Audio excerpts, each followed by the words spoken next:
Hello YouTube. I'd like to make a short video today about gold.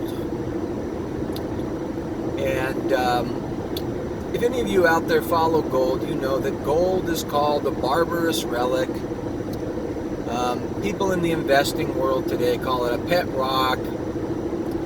They say it's an archaic holdover of the way people used to think about money, and that it doesn't matter in today's world of fiat currencies and sovereign bonds and this sort of stuff. And basically the investment world, Wall Street, all these people, they mock people who want to hold gold. All those common people out there, they just don't understand finance. They don't understand economies, modern economies, and central banking and all this. So they want gold. Well, I had to make this video because a story just broke today, which I think is the start of something that's going to start happening a lot more often. And it's going to start raising some eyebrows and maybe changing some opinions out there. A company called Palantir, like a tech security company of some sort that has pretty serious ties to the U.S. government. Well, they just disclosed that they recently bought $50 million, or actually $51 million worth of gold bars.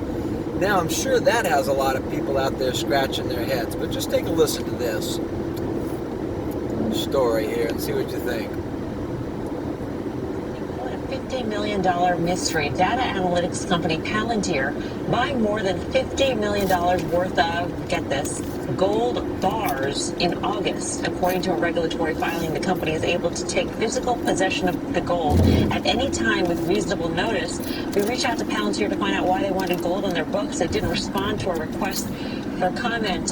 Karen, you sort of did some fine prints, looking at the fine print on this one. What'd you find? Well, a little bit. So it was in the 10Q, which is what they released the other day. It talked about this August purchase. So this wouldn't be on the balance sheet that they had in the 10Q. So we don't know how they're going to treat it. Remember, we talked about Bitcoin and how it would be treated on Tesla's balance sheet, and that it would be at the fluctuation down. They would have to mark it down, but not up. I don't know if that would be the same here. I don't recall ever seeing this, except for maybe a gold-related company, and that would be a raw material or a work in process or inventory or something. It's interesting. It's sort of surprising. It's kind of, we were expecting like a Bitcoin or something like that, or an altcoin. Retro or something. It's I forget what you would call it. It feels kind of like CIA-ish. Like, and if you think about also the relationship that this company has had with the government, and where gold has always been, this strategic reserve dynamic. Right. But gold prices. This isn't a conversation about gold, but it's probably an interesting time to be making a longer-term commitment to gold, in my view. I realize, Bitcoin enthusiasts say, why bother? I think gold is proven to be very much a hedge against central banks. Guy, give me your best conspiracy theory. Notice they didn't buy the gold ETF. They bought actual physical Bars gold of bars. gold. It's fascinating. There's no Listen, I could talk about this for an hour. We only have a minute left. But I would say this is one of those days you bookmark.